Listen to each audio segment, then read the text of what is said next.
Egun on danoi. Bueno, zientzia, teknologia eta berrikuntzako jardunaldixen bukaera aldera iristen gan honetan, gaurko hitzaldixak gogoetarako gonbidapen bada. Kimikak, zientzia esperimental nagusitzenetakoa izan da materia sortu, eraldatu eta ulertzeko ahalmena eskaintzen dozku. Baina gaurko izlarixak, Jesus Ugaldek, urrats bat haratago eramango gaitzu ideien kimikara.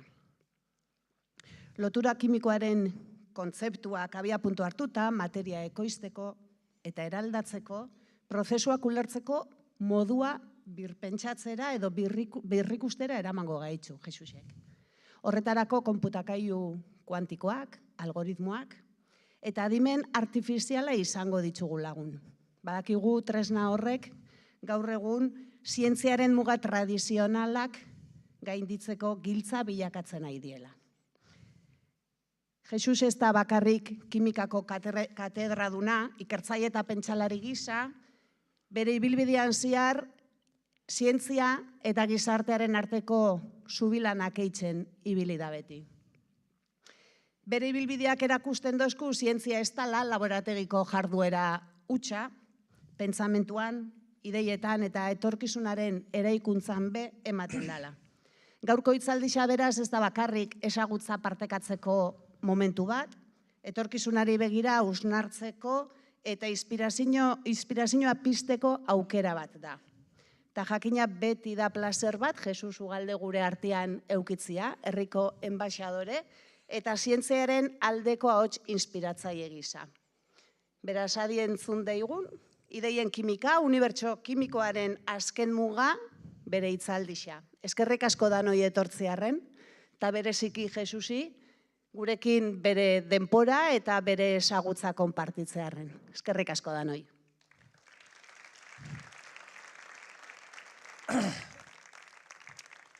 Eskerrik asko gainitz goxoak, esateagatik nigaz. Garbi dauka dena, horiek ez dariela nere merituei, batez ere daukagun adizkidatzari gehiago. Hala eta guztiz ere, esker handiz eta esker gogoz hartze ditut.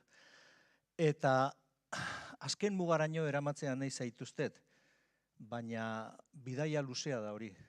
Eta bidai luzeena ere urrats txikien egin hasten da, eta denbora tarte batean. Denbora tarte hori hauxe izango da.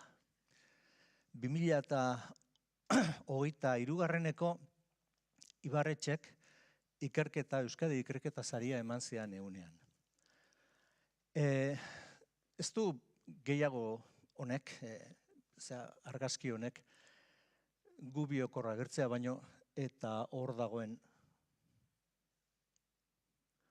monolito moduko hori eman zidala, etxean daukat, ekartzea nahi nuen ona, baina pixu handikoa da, orduan esan du, hobe anusten baldin badut.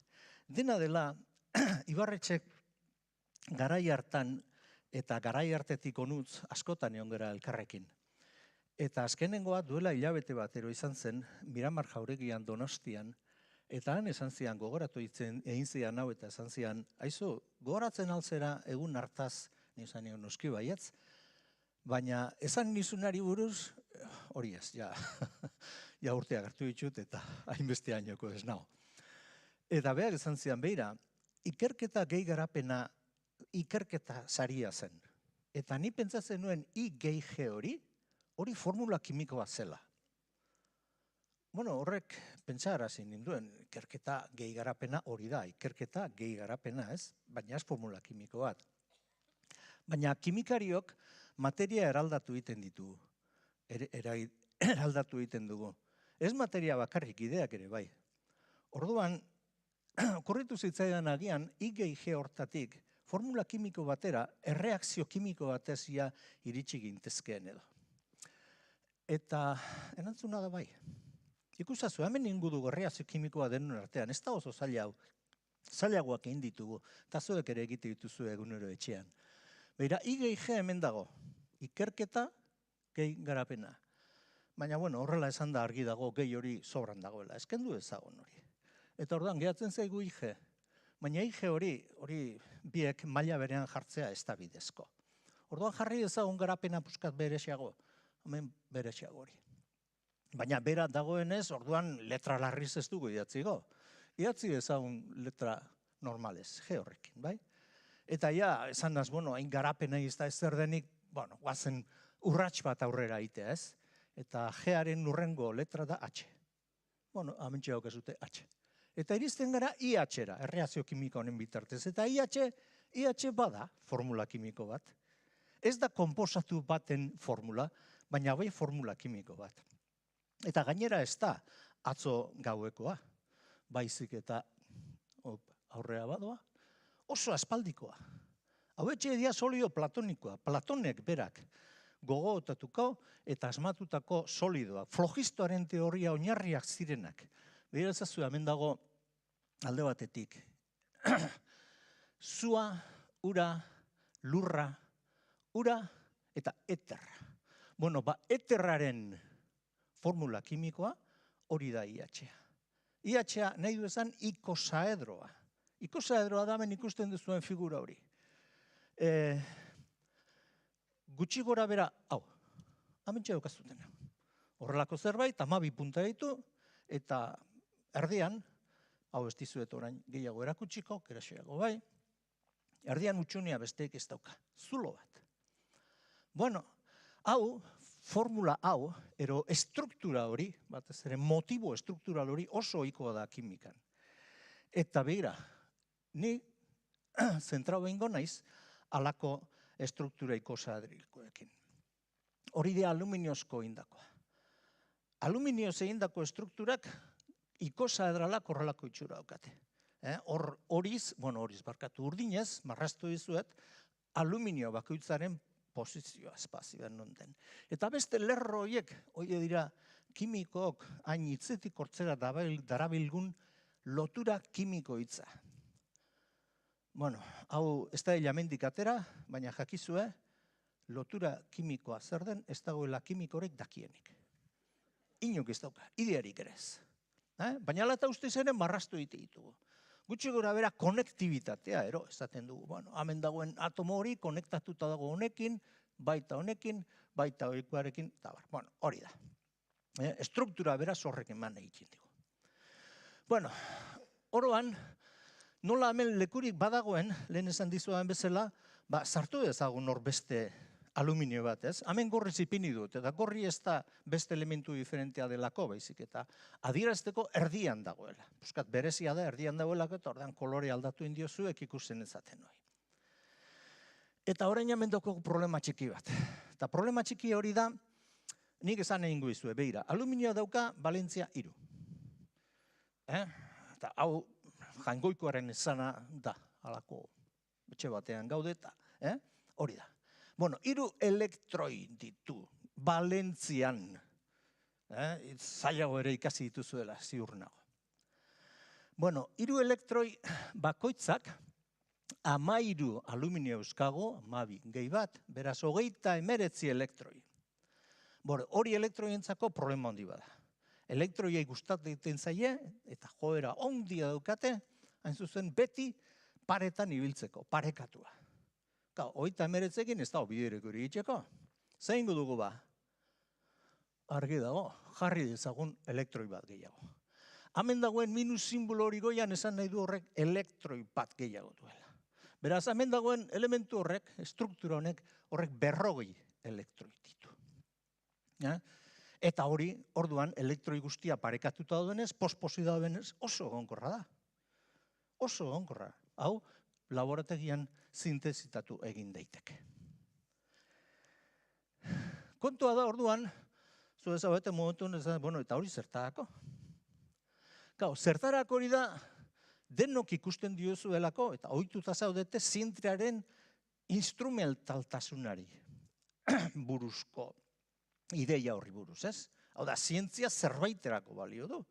Instrumentala da. Hori etzaio sormena sorkuntza egiten dutenei eskatzen. Pintore bati etzaio esaten eta kuadro hori zertarako. Antzerki obra batek egin duen hori zertarako. Eta gutxi horik, baina zientzilariei bai. Orduan, hemen azpimarratu nahi zuet idea oso importante bat. Gaur ateatzen bat zaite honekin nik uste gauza handien duela. Alegia, zientziaren baliotasuna ez da gai zientifikoa. Zientzia berak ezin du ebatzi, ia zertarako den, hori ia baliogarria den edo ez. Ezin du ebatzi ona ero txarra, miresgarrio gorrotagarri ote diren. Hori zientziatik aparte dagoen zerbait. Eta honi deitzen zaio Kurt Gödel, matematiko oso espotxu eta oso onaren ideiaren bati dariolako. Eta orduan ideitzen diot honi Gödelen mamua. Baina Gödelen mamua hori beste hitzaldi baterako gaia da. Beste ordu bete batero bi gutxienez hartuko liguke, esplikatzea zer den Gödelen mamua. Eta zergatik zientziak ezin du bere burua aztertu. Ez zientziak, edozein estruktura matematikok ere. Ezin dute bere burua erabat aztertu. Baina hala eta guztiz ere, ni gonbidatu egite dizue gaur, ia sentitu egin dezakegulako, sentitu dezagun, ekimen zientifiko honek, ekimen humano honek, ekimen kolektibo honek, zientzia denak, izan diren poeta eta mislari handien ametxe baino inspiratzaileagoak, diren irudi eta irudien edertasunaz. Irudi edarrak erakutzkizuen hemen. Eta zuek orain horiek gozatu dezakezue edozein arte lan bat bezalaxe. Estruktura polita, gozo ederra dielako. Goaz orduan bide ontatik segitzea, baina inor gehiago jakitea nahi baldin badu. Honi buruz, hementxe daukazute Richard Feynman, 1955 idatzitako artikulu interesante hau. Hau, ikasleek esan diaten, nire ikasleek interneten dagoela. Ni internet ez da eta baltzezketa parian, egon dagoen, baina hor nonbait badago interneten. Zue dakizute internet dagoen, antxe dago. Eta aurkitu dezakezue oso 3 orrialde besterik ez dira, oso interesgarria da. Hala eta guztiz ere, gaur nik atxiki ingo natxaio zientziaren instrumentaltasunari. Eta nonbait, tradizioari men eginez, horri buruz, horrelako gauzak erakutsi, aipatu ingo izkizuek gaur.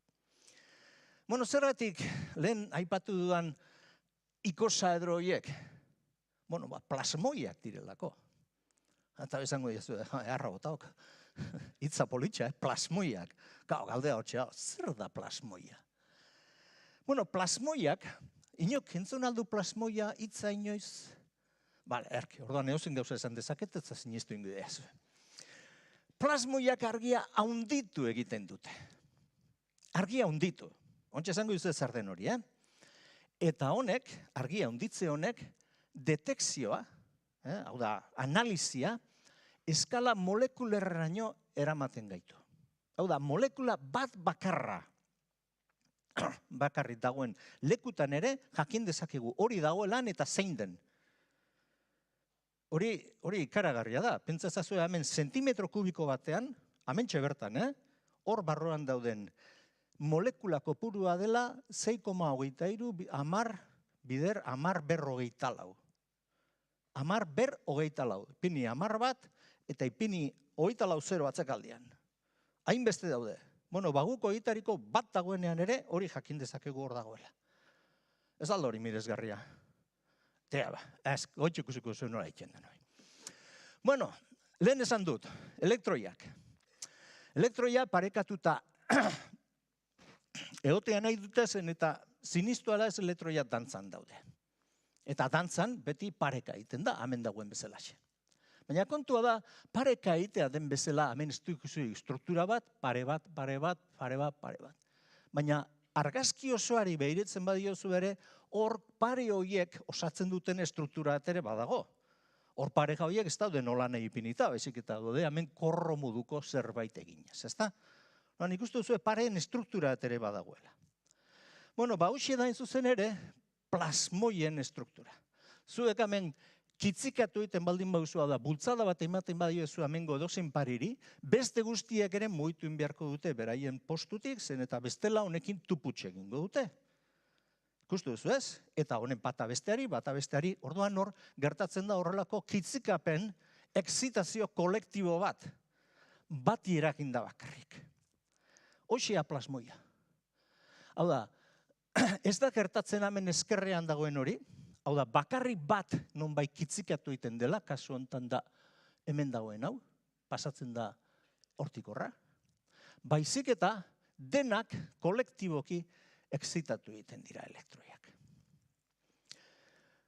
Bueno, por cierto, ez dizu betezan, baina hemen, azpian, ikustu duzuen honetan, hau dira referentzia zientifikoak. Zientzilari hau normalean, gure iturriak aipatu egiten ditugu. Orduan, hemen ikustu duzue, guk hain zuzen ere aluminio hiruaren, amairuaren plasmoi izaera, hemen dagoen referentzia honetan estudiatu genuen. Hau da, Journal of Physical Chemistry, 2016 urtean, eta mentxe daukazute zein den titulua, Plasmon Resonances in Aluminum 13 Cluster. Eta hau dira egileak. Eta hemen gaudegu, gure taldekoak hori 2016 ingenuela. Orduan, horrelakoak ikusitakoan, hori bakizute erreferentzia diala. Ez naizela hitz egiten ari, baizik eta, fundamentos. Tira ba, gatozen orduan argia handitzea zer den. Plasmoia orain hemen daukat. Kendu orain burutik hemen positiboak eta negatiboak, esango izu zer den hori, baizik eta bolatxo, eta ize kolore hori, urdin moduko hori, ez? Hori nik orain argitu egiten baldin badut. Horrelako intentsitatea, hau da, hemendik onainoko altura hori, horre markatzen du argiaren intentsitatea, grafiko honetan, argitu egiten badut horrelako argiarekin, hemendik pasatzerakoan ikusi orain intentsitatea handitu egin da. Beraz, handitu egiten denean argia esaten nahi naiz, argiaren intentsitatea handiago egiten dela. Intensago egiten da, hain zuzen ere hemen pasatzerakoan, eta hori egiten da hain zuzen ere excitazio kolektibo hori. Lehen aipatu dizuan excitazio kolektibo horri buruz. Hau da, nonbait, nukleoie mugitu egiten dira puska berago, besteak hor, eta hor gertatzen da horrelako resonantzia bat, eta resonantzia horrek akoplatu egiten denean hemen dagoen resonantzia honekin, ikustu zu hori resonantzia ere bai, orduan biok batera jarri eta indartu egiten dira, argia handitu egiten da. Bueno, hemen txegokazute, gaina aurkia handitu egiten da, ez ezin direkzioetan, baizik eta direkzio konkretu batean. Honetan, ez argia nonbait transmititu egiten den direkzioan. Eta hemen hori argi. Beira, hemen gorria nahi du esan, hau duela 20 aldiz handiago, azerako zetorren, markatu honen, intensitatea dela 20 aldiz handiago, zetorkion argiaren intensitatea baino. Bueno, haundiketa hori daude hementxe eta hementxe, baina ez hemen eta hor. Hemen esan dizudan bezala, ez da? Direkzionetan. Bueno, hori da txiki bada, zuek jakin dezazuen plasmoia zer den, eta orain gauza mirakulo baten bitartez, lehenengo egun izan plasmoia zer den ezagutu duzuen, eta gaina plasmoiaren karakteristika hau. Argiaren handitzea direkzio perpendikularrean. Hori esaten baldin moduzu gero kalean, agian ez da, baten bateko nenea zikadorean amango zaituzte, baina tira, ez da horrelako egarta. Gugu hazen aurreanekin, ja hori badakigu. Tira ba. Orduan orain beste detalle bat ipiniko dizuet. Baina aztu puska plasmoiei, eta baina izango dizuet beste bitzat, beste berba bat. Eta hau da, kiralitatea. Hori, uste dute ongo dela norbek kiralitatea zer den entzun duena, hitza gutxinez entzun duena, ez? Kiralitatea da zuzen ere, edozein struktura, izan kimiko, ero ez kimiko, bueno, kimikoa dena dira, materiazkoak direlako struktura guztia, baina tira. Bata baiztean gainean ezin daitezkenean jarri.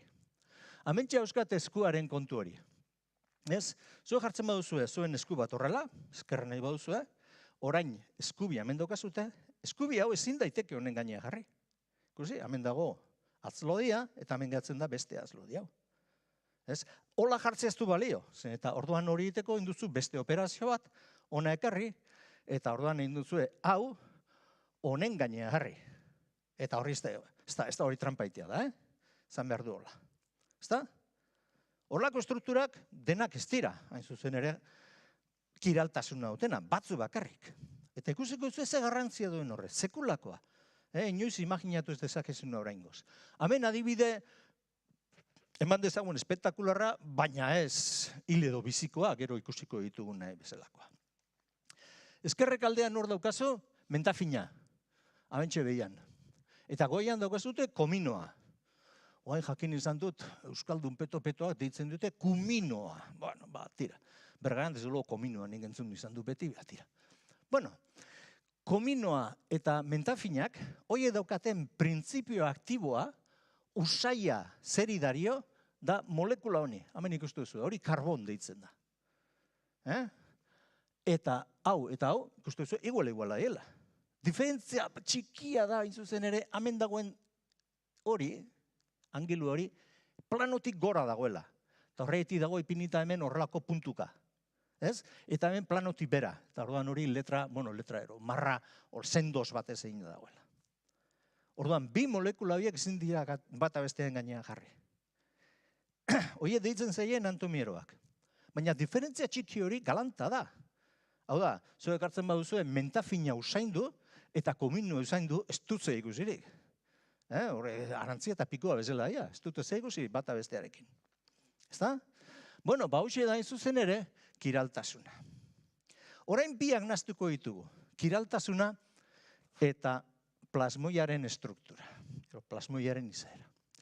Eta hemen dator, hain zuzen ere, gaur aipatzen nahi dizuedan truko txiki bat, hau da, kimikariek egiten ditugun truko txiki bat.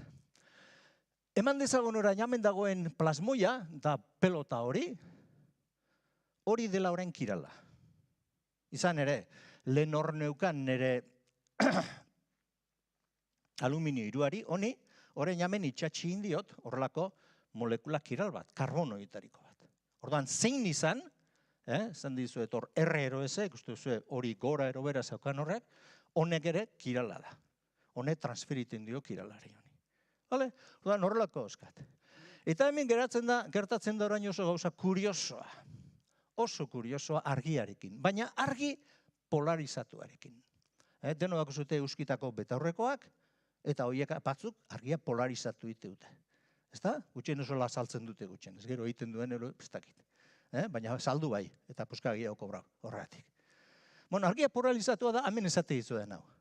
Hain zuzen ere, lehen jartzen nuen, hola gora eta bera egiten zuen argiak, orain egiten du hori, bai, baina norabide batekin, hau da, tornillo bat izango balitz bezala, hola, ero hola.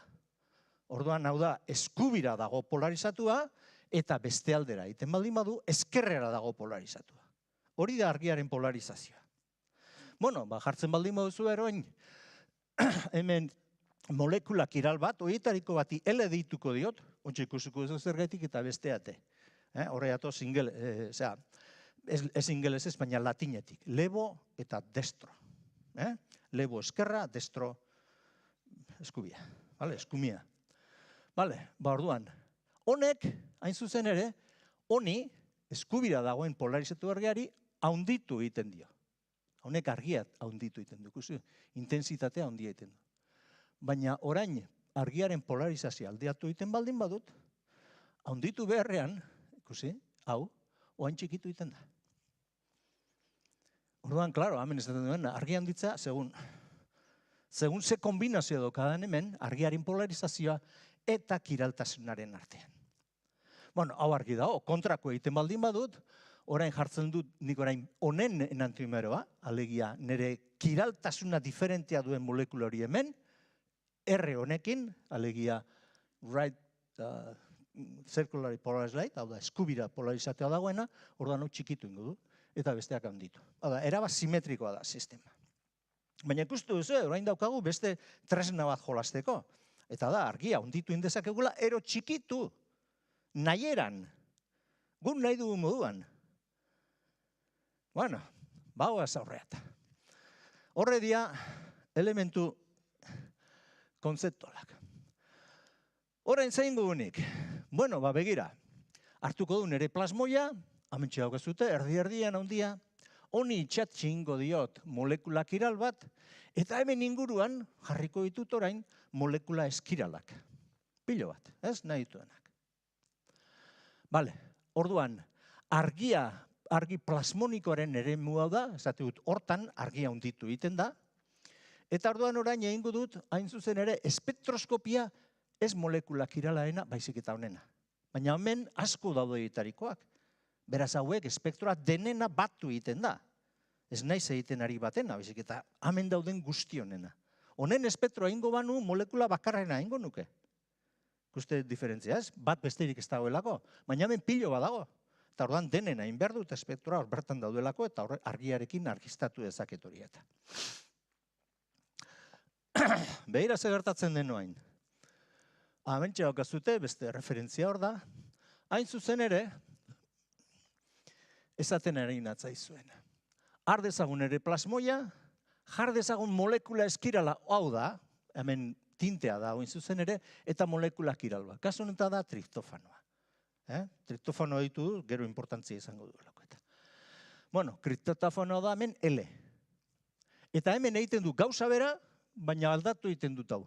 L izan beharrean, honen kirala, pini dut D.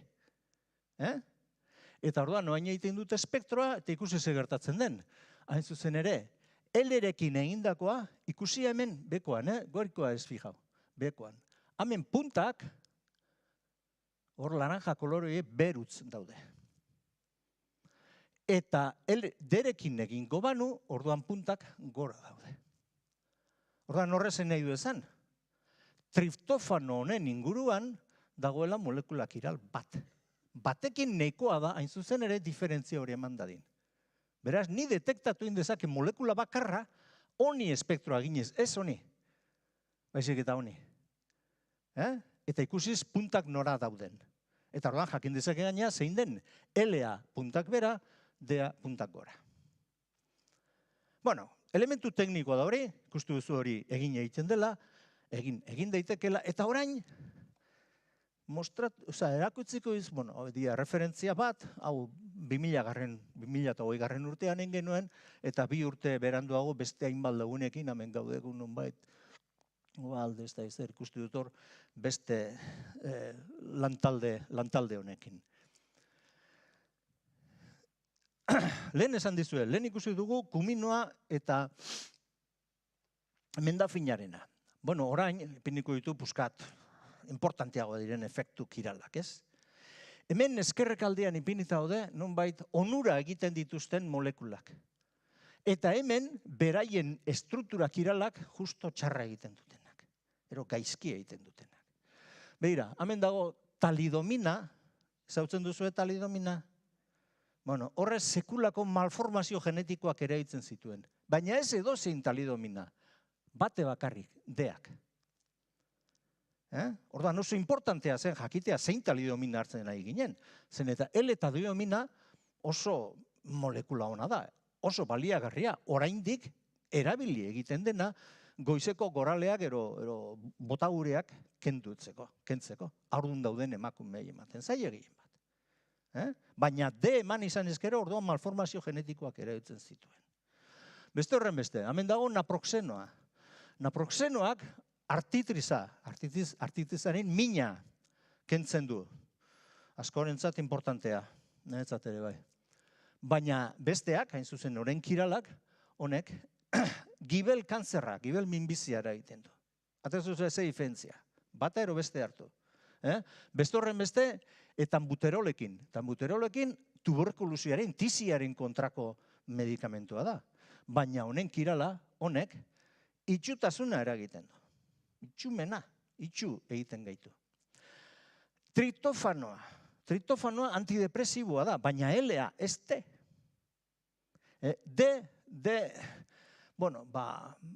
Honen L-aren, metabolismo okerrak ere bai, hemen ona den honetak, nonbait estelodiko minbizia eragin dezake. Baina D-ak orain, ez dizuet D zer den, zer egiten duen, aipatu, D-ak beste hauek ere eragintzen ditu. Alegia, gaur ikusi da, erabilin daitekela D-a, holako nutrizio gehigarri bat bezala, baita ere inhibitu egiten duela bakterien ugalketa, janarien gainean rola film bat mugutua saltzen zaigu batzutan, hori erakutsi egiten du, D-ak, eta, gaixotasun alergikoentzat ere ona da, itxura denez, eta arterioesklerosis, osteoporosis, tuberkulosis eta minbizia. Egia izango balitz, nik ez duzin izten, baina tira hor dago hain zuzen ere referentzia honetan guzti horiek azpimarratuta, baina nik, ez dut sinisten hemen arterioesklerosia, osteoporosia, hain zuzen ere, emakumeadok ez zuten batez ere problema, hain zuzen ere, ezurra aldu iten dela hori osteoporosia, urteekin. Tuberkulusia, tizia eta kanzerra dena batera, medikamentu batek, da molekula batek bakarrik osa dezakeela. Baina, bueno, hor badago nonbait esperantza. Bueno, baina hau dana ikustu duzuenez argiarekin egiten da. Eta kontua da, eta argia iristen ez den lekutaraino, baldago beste teknikarik, antzemateko hori. Bueno, orduan denok ezagutu duzu, argia iristen ez den lekutaraino, badaukagu erresonantziak, esaten dienak, ez plaka erresonantziak. Bueno, plaka erresonantzia deno sartzen zaituzte horrelako, deno egin duzu horrelako zerbait, ez? Eta hemen dago belaun bat, ikusazua hemen dagoen problema hori, artrosia hori, sinistula ez nere belauna da. Inolako problemaik ez dagoen, medikoak hemen zehitxuan antzeman dute hori, besteak ezain beste, baina tira, hemen dago nere artrosi elegantea hori, en fin, bueno, baina problema da zuzen ere NMR-ak, hau da, erresonantzia horrek ezin dituela bereizten, ez ditu bereizten, barkazazu, ez ditu bereizten kiraltasuna, ez du bereizten kiraltasuna. Hau da, molekula kirala bada ere bai, espektroa baten eta beste igueli da. Horrelako tipoa dauka. Hemen kimikoek esatu dute. Begira, hemen dagoen seinale hori, dagokion hemen dagoen erastunari. Hemen beste hau. Hemen C hori dagoki hemen dagoen hidrogeno bi horiek hor lotuta. Bueno, kimikoen zea diskusio dira. Baina egin batena, besteena, hartze duzue eta espektroa iguala da. Ez dago diferentziarik. Gu etorri arte. Eta hemen etorri ginen gu, eta kontuatu ginen, SNMR arrunta, hau, hemen ikuste zuen hau, DP da direct pulse, baina izena da, arrunta esan dezagun honi, ikuste duzue, biak, bai gorria eta bai beltza, iguala dela, espektroa bata besteen gainean gainezarri egiten dira, zein dituzu antzimak, antzek eman. Baina egiten baldin badugu beste NMR teknika bat, eta da beste hau, CP, cross polarization deitzen dena, izen guztiek esatearen, beste teknika bat hemen ikustea, beira. Orain, LA dena, molekula kiral honek ematen du seinalearen intensitatea askoz txikiagoa D honena baino, beltza baino. Bai hemen, bai eskualde honetan, bai eskualde honetan ere bai. Ikustu duzu, orduan hemen argi dago, honekin bereiztu indetzazkegula zein diren molekula kiralak egiten baldin badugu NMR teknika berri hori. Bueno, lan hauek, 2008 18an hasi ginen, 2021, oraindik ez daude komertzialki disponible. Baina, bueno, baten batek agian hartuko du gure ideia eta egingo du olako makina bat kiraltasuna antzeman egin alzeteko, izan ere NMR ero erresonantzia proba horietan ere. Baina orain, gatozen beste gauza puskat simpleago batena. Eta, bueno, simpleago, baina beste abizen larria. Gatozen noain minbiziarekin. Hementxe daukazute cisplatin.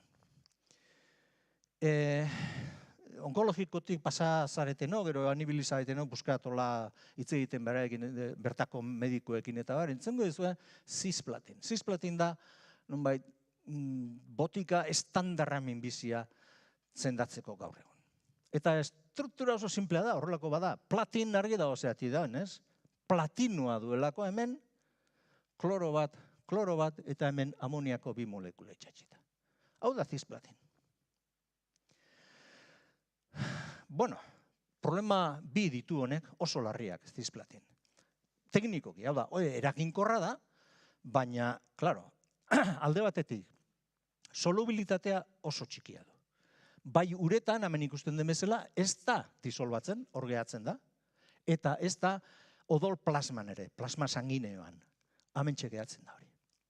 Orduan, bai uretan ero, bai odol plasman eukitzeko konzentrazio nahikoa, gero zeluletara garraiatzeko gure korputzaen zehar, hartu behar dugu sekulako kantidade handia, cisplatina. Eta kantidade handi hori, naskotan izaten da toksikoa izatea aliatzen da. Bueno, hori arrazoietariko bat, kimioterapia hain gauzako gorra izatearena. Eta hor daude medikoak ikusten, bueno, izan dadin eraginkorra, baina ez toksikoa. Baina muga hori oso gartu dago batetik bestetik. Eta bigarrena da, ez dela selektiboa. Zisplatina akatzen ditu, bai zelula sanoak, hemen laranja koloreko horiek, eta bai beste gaizto hori. Hau da, minbizi zelula hori. Denak akatzen ditu, berdintzaio, ez du bere izten. Zer egin dezakegu hemen? Bueno, estudiatu ezagun zeintzu dien minbizi zelulen mintza, kanpokoa. Habe, ze diferentzia dagoen. Hemen ikusten da badagoela diferentziaren bat, ez? Batez ere barrukoa ezin dugu ikusi, baina bai kanpotik ikusten dugu gainazalean diferentea diela zelula horiek.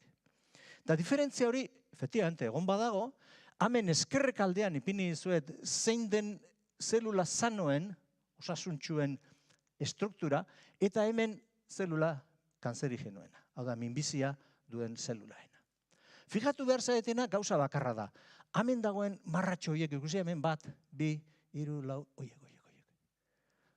Horiek, hain zuzen dira errezeptorea deitzen dira zelularrak. Horiek ez daude hemen. Hau da, zelula sanotan ez dago berde kolorea duen inolako rezeptororik hemen. Ez dago beste hango hemen, berdea dagoen inolako rezeptorik hemen. Orduan horrek ematen digu gauza importante bat. Hain zuzen ere, diferentea diela hor. Nik orain jartzen baldin badu molekula bat zein errekonozitu ezagutu egiten duen rezeptore hau, orduan hori joango da bakarrik minbizi euten zeluletara. Ez dutenak ez dutelako hori hor. Ezta? Orduan honi bakarrik erasoko dio. Hauxe da idea hain zuzen ere. Hori, hain zuzen ere, mintzen estruktura hori estudiatu genuen, eta mentxe daukezute 3 referentzia, 2012an hasita eta 2016 arte, hemen teknika positronikoak eta horrelako kontuak erabili genituen, eta ja, ziur gaude gauzak horrela direla. Bueno, orduan egin behar duguna urrengo hau da. Hau da, ez bakarrik bialtzea zisplatin, hemen ikustu duzu, nik markatu ingo bizuet, hortxe dago zisplatin, horia platinoa, kloroa, eta NH3, nitrogenoa gorri, eta 3 pelotatxo horiek, horren inguruan daudenak horiek dira hidrogenoak. Ez hori bakarrik, baizik eta egin beste olako traste bat. Hartu, olako klaster bat, pseudo-ikosaedroa da kaso honetan, ez da ikosaedroa, baina pseudo-ikosaedroa, ikusi ikosaedroan importantzia, eta honi itxatxi ingo dio orain, hain zuzen ere, zisplatino hau modifikatua, ipinita, hemen suzinikoa, itxatxi dakion klaster honi, hor lotuta joan dadin, palio baten bezala, joango baliz bezala beroi, de acuerdo? Baina hori egiterakoan, orduan egiten duguna da, zisplatinoaren valentzia aldatu.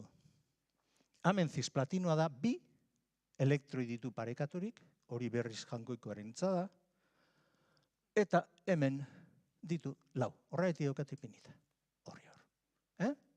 De acuerdo? Diferentia da. Kontua da orain, hau ez dela toksikoa. Hori eman dezakedan ni nahi duen guztia, zen eta gure giltzurrunak horrek iragazi egiten dute eta pasa egiten dute. Ez da toksikorik. Baina beste 2 hauek jarrik dizkiot orain, alde batetik salatzaile bat, eta bestaldetik minbizi mintzantzemailea. Honek ezagutu egiten ditu, hemen zan dizuan lehen, errezeptore horiek, berde horiek. Beraz, hau, joango da, struktura guzti hori, honek, hain zuzen ere, hala aginduta, minbizia duten zeluletara. Eta bakarrik horietara, ez bestetara. Gustu duzu hori. Salatzailea, zertako salatzailea? Bueno, amentxe hau gezute, espektakularra gero. Hau da, sagu bat, eta sagu honi, hemen ikustu duzu, artifizialki, eragin egin zaio minbizi bat. Hementxe dago bulto hori da minbizia. Eta hementxe dago, 3 fasetan non, hemen erakutsi dizuan estrukturau, xagu honi eman egin zaio. Eta salatzailearen gain esaten digu zenbat molekula eta nora doazen xagu honetan. Azeran behira ikusi hemen datoz, hor datoz. Orduan, salatzaileak esaten digu, efectivamente, gure minbizia, gure saguari minbizia dagoen leku horretan, molekula horiek akumulatu indirela. Orduan, eraman ditugu eta gaina akumulatu egiten dugu. Ikusi, hemen dagoen argitzasun hori asko zondiago do baino eta asko zondiago hori baino. Bueno, orduan, dosiare badakigu zein den. Bueno, horrela daukagunean gure xagua, orain guk egiten duguna da argia piztu. Eta argia pizterakoan, gure trasto honi gertatzen zaio urrengoa. Hain zuzen ere, nonbait kitzikatu egiten da, eta kimikariok horrela ipintzen dugu, kitzikatzea beti gora joatea, estruktura elektronikoa, hemen dagoen traste hau, aldatu egiten da, hau ez da horren iguala, eta orduan gainera beste gauza fenomeno importantea gehatzen da, baizik eta hemendik ona transferitu egiten dela hori. Hemen ikusi behar duzuena zera da, hemen dagoen nonbait egitura hori, ikusi txuri urdin hori, orain ez dagoela hemen, baizik eta goian. Hori lortu dugu. Hor jarritakoan, estruktura hau erlaxatu egiten da, eta orain apurtu egiten da, baina egun nahi dugun moduan. Apurtu egiten da lausatitan. Alegia, alboko hori, hemen eta hor daude, erdiko askatu egiten du, eta beste trasto hori ere berriz, daukagu hor libre, berriz zikloan sartu alizateko. Baina importantena da, orain hemen cisplatin hori sortu induela. Baina sortu indu justo molekula kanzerigenoen gainean, ez molekula sanoen gainean.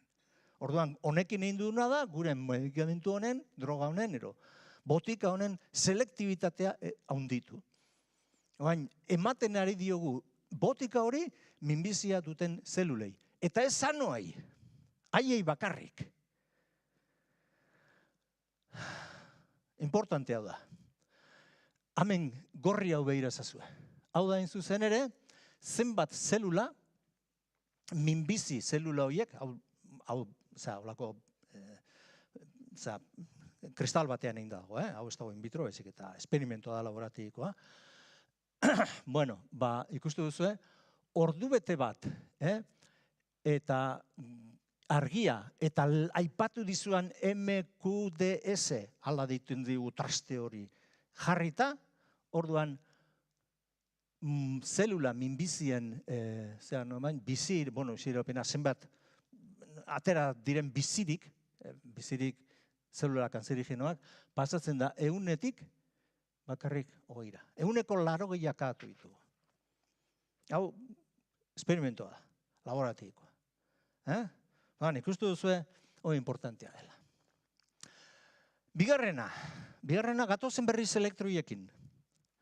Elektroiekin, hau beste kontu bada, ja bukatu dugu minbiziaekin, oin ikustu duzu exito galanta, tremendoa, gero ikusiko denak ez dira horrela, baina tira, galanta izan zen hori.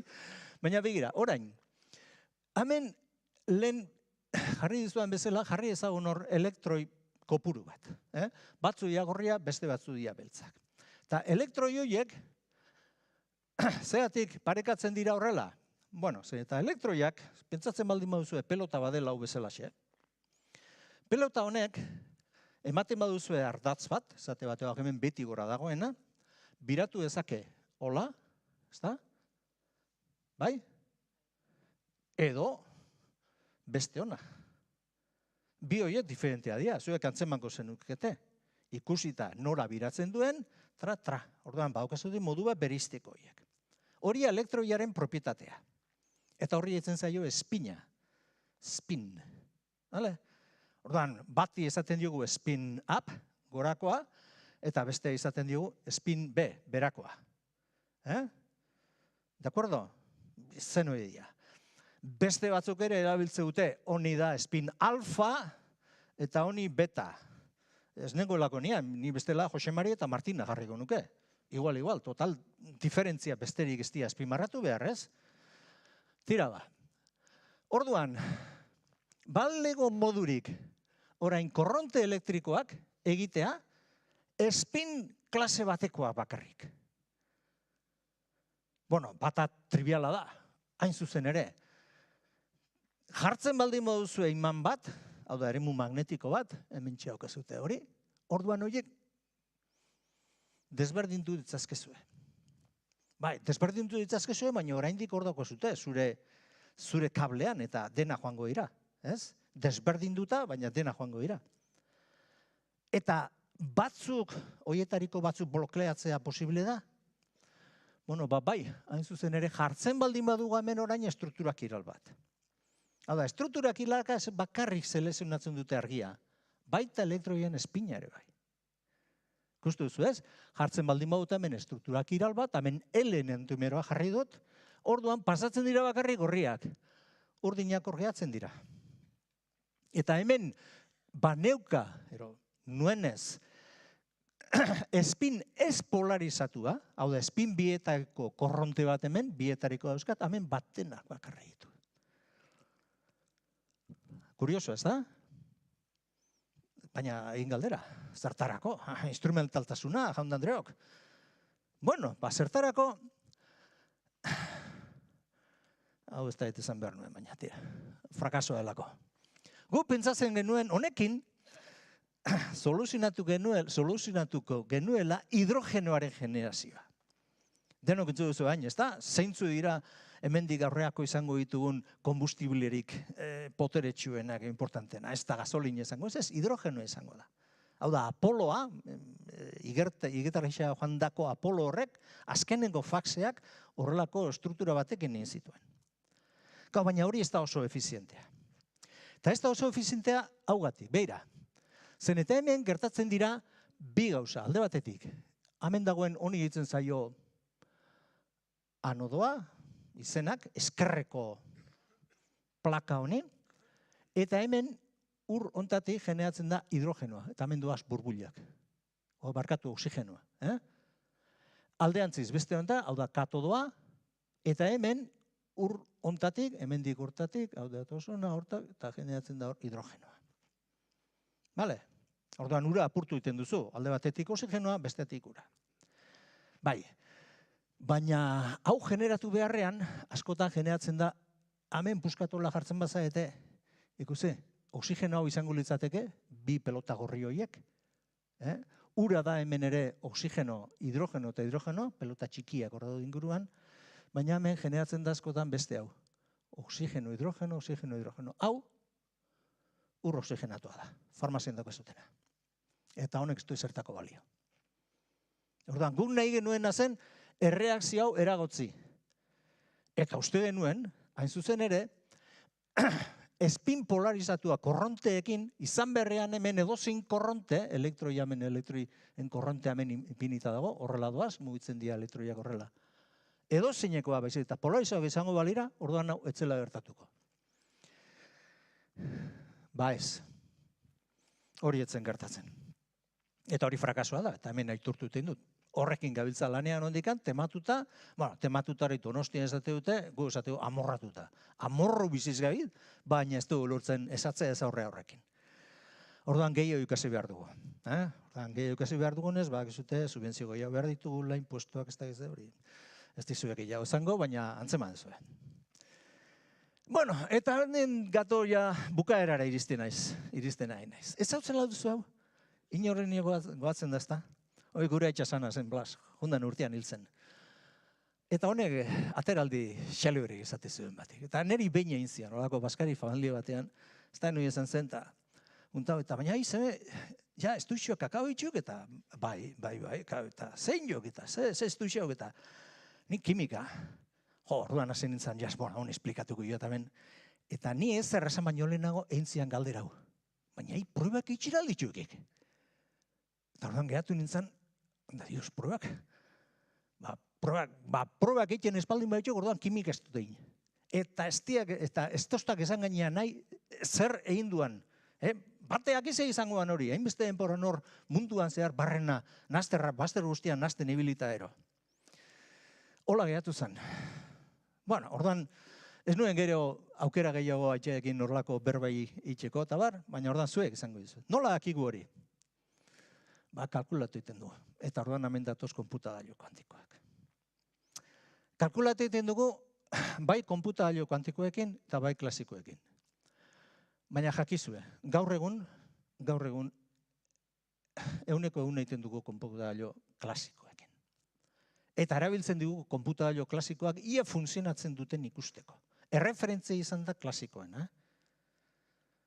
Bi gauza haude hemen kontutan hartu behar dena. Alde batetik da, konputagailua beroi, zein den, ze tipokoa den, eta bestea da, konputoa, hau da, zer egiten dugun horrekin. Denoak izute, konputagailua, eta programa bat sartu behar zaio, konputagailuari, arek egin ditzangun nahi duzuen gauzak. Jende gaztea programari deitzen diote gaur egun app. Una app. Bueno, hori ditzen dugu programa bat, kodigo bat da. Eta orduan hemen gauza oso diferentea daude, zein izan konputagailoa. Konputagailoa klasiko baldin bada, konputagailoa beroi teknologia erabat garatua dago. Baina erabat guztiz. Marabillosoa da horrelako txip batean trilioika bit sartu alizatea. Baina hola esaten dien, eski hau da, besteik ez da. Inoiz, horrelako konputagailo klasiko baten tripea ikusten badituzuet, txipak horrelako, ez dute tamaina handiagorik, baina. Siliziozko txipa dira horiek. Bueno, konputagailo klasikoetan, hain zuzen ere, hemen beste problema barkatu. Konputagailo kuantikoetan, lehen esan dizuan bezala, guztiz garatu ez dago asuntua. Hondekan ez dakigu zein izango den euskarri fizikoa informazioa gorde alizateko, informazioa prozesatu alizateko. 3 bat aukera daude munduan orainola pilpilean, bat da IBM-ek, uste uakitzean joan behar diela bergatar enpresari batzuk ikustera Donostian dagoen IBM-ko konputagailu kuantikoa. Hori, hain zuzen horrek erabiltzen du espina, lehen esan dizuena. Espina erabiltzen du. Hau da, horrela dagoenean, da 0, eta horrela dagoenean, da 1. Eta konputagailu kuantikoak, hemen dauka asuntua, konputagailu klasikoak ez bezala non hemen 2 elementu besterik ez dauden, 2 evento bakarrik ez dauden, 2 alternatiba, izan hola, ero izan hola, konputagailu kuantikoetan erdian dauden guztiak ere hartze ditu. Alegia, konputagailu kuantikoetan orain dagoen gauzarik importantena da eventuak ez direla binarioak. Ez direla bietariko bat gertatzen, hori binario izan. 2 alternatiba daude eta bat gertatzen da. Hori etzen zaio eventu binario bat. Txampon bat otatzen zuenean gora, atatzen da gorri ero urdin. Bueno, txamponaro. Pelota partiduak azteko txapa. Gorri, baina, hola geratzea oso zaila da. Bate bestea. Bueno, kuantikoan ez, mundu kuantikoan gehartzen da, eozen gauza bibien artean daudenak. Importantea ere bai, puskat izenak ezagutzea. Orduan hori, konputagailu normal eta ditzen zaio bit, eta kuantikoetan qubit. Q da, ikusi, bit hemen, beite, eta Q hori kuantunaren laburtura. Quantum bit, bit kuantikoa ditzen zaio hori. Bueno, baina hau baino interesantea hau da beste hau, eta honek bai ere beste hitzaldi baterako emango lukeela. Hau da, konputagailu klasikoa, konputazioa 2 lege klasikotan oinarritu daude. Laplace eta Bayes. Eta hau dira 19. mendeko matematikariak. Horretik izatez, guztiz garatua dagoela. Bueno, gaur egun, konputagailu kuantikoetan 2 hauek beste 2 honetan transformatzen dira. Hau da, non bai Laplace-ena, da zuzen ere, probabilitan amplitudea sartzen, datorkigu orain, eventua estelako binarioa, buskatko guan hori, eta bestea dagoen Bayes legea hau erabilearen eholtzen da Feynmanen legea. Feynman da Oppenheimer pelikulan azaltzen den fizikari horitariko bat. Vale? Bueno, hau, esate dizuet, hondikan, garatu gabe dagoela parte hau, hau erabat garatua, eta gaur egun, denok egiten dugu lan honekin. Eta noiz hemen kalkulo txiki egiten dugu honekin, nia honek ematen duena ematen ikusteko. Eta oain guzti zaudena ez dakigu dagoen, ondo edo ez. Eta orduan erreferentzia da bestea. Oraingoz, ikusiko gu amendi pare bat urtera, eta hori da hemen egiten, Euskal Herrian egiten autua. Bueno, orduan noain, ja bukatzeko, guzti hau, noski ez dut ni bakarrik egin, ez dut nire taldea bakarrik egin, baizik eta bide lagun oso garrantzitsuak izan ditugu. Hementxe erakutzeko dizuet, alde batetik, Russ Boyd, hau Dalhousie University, Kanadan, honekin egin nuen ni tesia, eta gero postdoktorautza egin nuen Rolf Hoffmannekin. Rolf Hoffman, Cornell University, hau dago New York estatuan, Izaka, hirian, hain zuzen ere, eta honen Nobel saria jaso zuen 1982an. Eta orain, berri bat. Berria da, jadanik ni ez nago itzela nire ikerketa taldeko buru. Orain promozionatua izan naiz, bekariora. Orain ni naiz bekarioa. Eta burua da hau, hantxeak ezute, Xabier López, honek tesi egin zuen nerekin, eta postdoktorautza, estudio postdoktoralak horrengoak egin zuen, beste Nobel sari batekin, Nobelak ustean zezkio guri, ikuste zuen ez hemen, hau da Martin Karplus, 2013 urtean Nobela hartu zuen. Honetaz aparte, ez nuke aipatu gabe utzi Helmut Schwarz. Helmut Schwarz da Berlineko Unibertsitate Teknikoko katedraduna, asko lagundu zuen guri, lagun mina hemen ikusten duzuenez, saria eman, saria eskerrekoari eman ziotenean, ez eskubikoari. Eta Alexander von Humboldt Fundazioaren presidenti izan zen urtetan, Angela Merkelen lagun mina, eta gaur egun erretiratua dago, baina oraindik erretiratu egon ere lan handiak egiten ditu. Eta azkenik, eta hau badare importantea, niretzako oso importantea da, esatea, hau nonbait dira izandakoak. Eta datozenak, datozenak izango litzateke arrobia ez. Eta arrobia hontan, aipatzen nahi dizuet bat gutxinez. Ez da bakarra izango, baina bat bai. Eta hau da Arribitxia, eta hau da Maili Berazategi.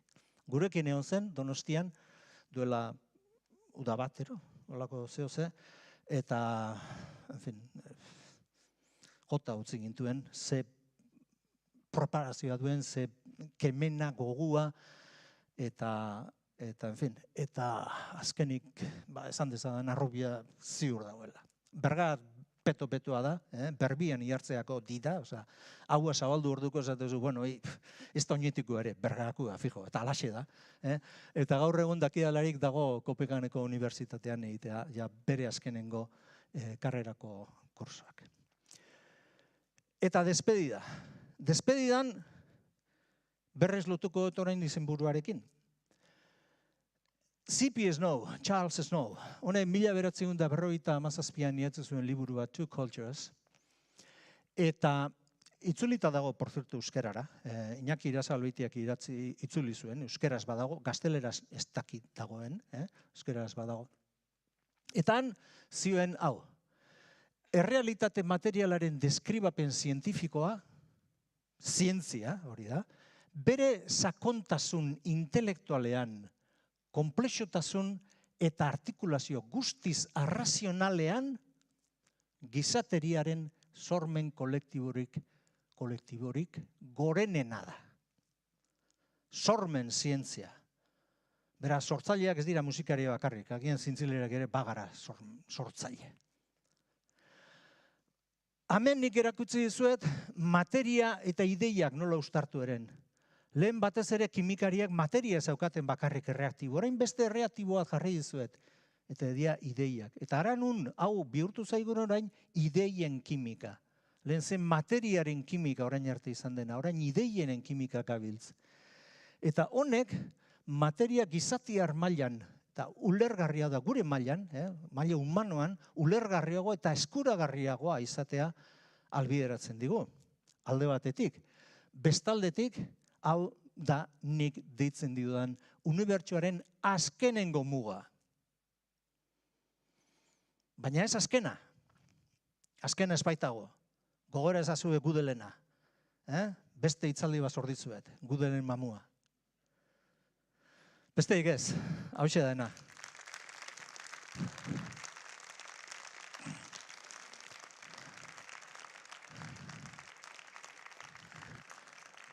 Bueno, bai. Hauna, zoriona. Eskerrik asko. Bueno, galderen tartea zabaltzen badugu, zer iruditzen zaizu? Primeran. Etxe daukago mikroa, besoa luzatu eta hurbilduko natzaizue.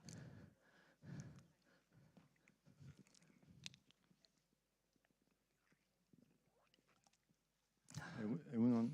Zan. Bi galdera euskat. Bai. Lehenengoa...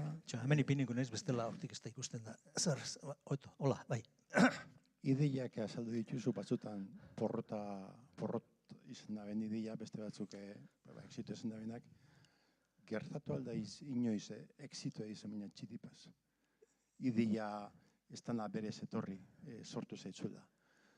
Lehenengo galdera. Gero bigarren galdera, cisplatin horren arira, demostratu duzu ideia bezala posible dela, Baina ikuste batzuk gero industrialmente horrek bat daukan etorkizunik. Bigarrenetik hasiko naiz. Bai, badu, eta gainea erabili egiten da gaur egun, baina ez dut hemen ekarri irudia zen, eta niko zatarra dira. Hau da, azaleko minbizietarako erabiltzen da gaur egun zeronoskopia deitzen zaio teknika horri, hola, nonbait industrialki deitzen da, zeranos ikusten baldin baduk hori da egiten nahi dena, besteik ez da. Eta nik dakidalarik erabiltzen dira oso eraginkorra delako, asaskal azpiko kanzerretarako. Nik ez nekien, baina asaskal azpitan ere, askotan, batzutan, minbizia sortzen da. Hoi sendatzeko erabiltzen da hori. Beste badain zuzen ere, Espainietako kanzerretarako, sudurreko kanzerretarako, eta belarri, dakidalarako. Ordan hori, hau da, industrialki erabiltzen ari da, ja, martxan jarrita dago. Uste du dagoela azkenengo fase experimentazio horretan, baina, hau da, gizakiekin egiten ari da. Ez, hemen nik erakutsi dudan bezala xaguekin. Gero bestea, txiripazkoa. Txiripazkoa, hor, zientzia mailan txiripari esaten dio serendipity. Bai, klaro, nik hemen nonbait emaitza batzuk aurkeztu ditut, baina emaitza hori lortzeko pilo bat egin behar ditugu aurretik. Hau da, bidea luzea da eta urrats asko ditu. Urrats horitariko batzuk badira noski erabat txiripazkoak. Nonbait gu, asuntoa da, bila ez genbiltzan, baina gertu bai, Osa, gertu ez pasaude ez duzu txiriparik, hori ergi da. Eta ordan, horrelakoak gertatu zaizkigu gehiago, baina gauza teknikoak izango liateke gehien bat, baina nonbait ideia osoa hasi eta bukaraino hori, helburuak horiek, oraindik ez dugu txiriparik izan, zoritxarrez. Eta gertatuko balitzai guke, orduan Nobel saria guk jasoko genuke. Baina, oraindik ez.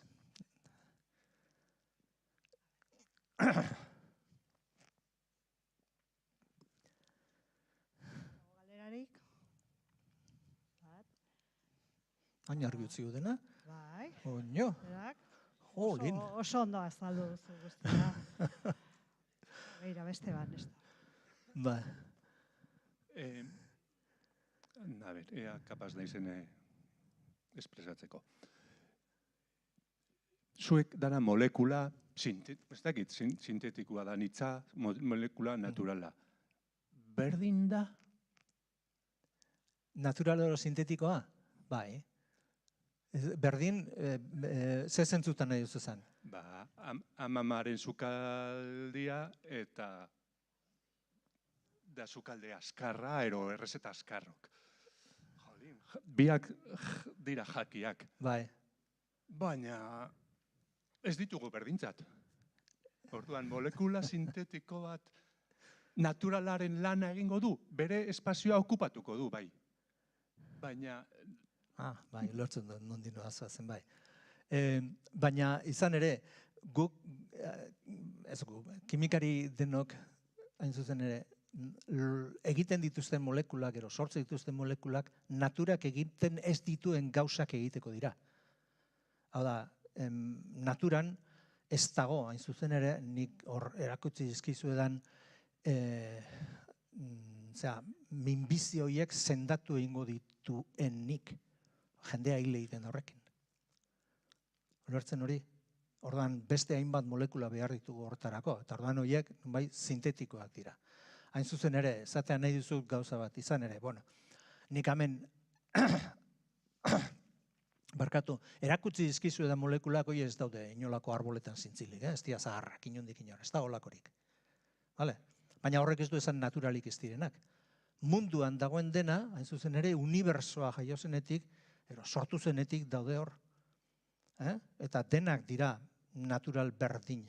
Kontua da, hoien kombinazioak guretzako kaltegarriak onugarria dien. Eta guk egiten duguna da, bilatu zentzuian guretzako onuragarrienak. Beste batzuk, izan ere, industria kimikoa, argi dago, batzutan bilatzen duela, ez onuragarrienak.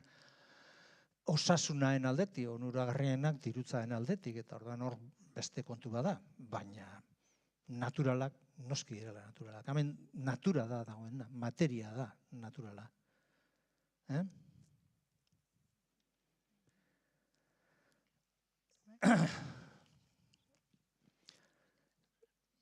Eta bueno, hortan, buskat, usten badezu sakondu buskat, hori materiari buruz itzein dugu, baina idea denak dira artifizialak. Gizakiok egin ditugulako, guztiz artifizialak, hori argi dago. Orduan, behirazazu eze kontrazan da hori, artifizialtasuna, bai, bueno, ez dakigu nola egiten diren ideia horiek, orduan hor gure zerebroaren struktura, ez garuna baizik eta zerebroa, mind horren struktura nola den idea geneatzeko hori ez dakigu. Baina artifiziala zerbait baldin badago mundu honetan dira ideiak. Ez gizakiak, bai gizakien ideiak. Zerbait balego hori da. Eta ez materia iluna eta horrelako kontuek ez. Horiek ere materia dira. Bueno.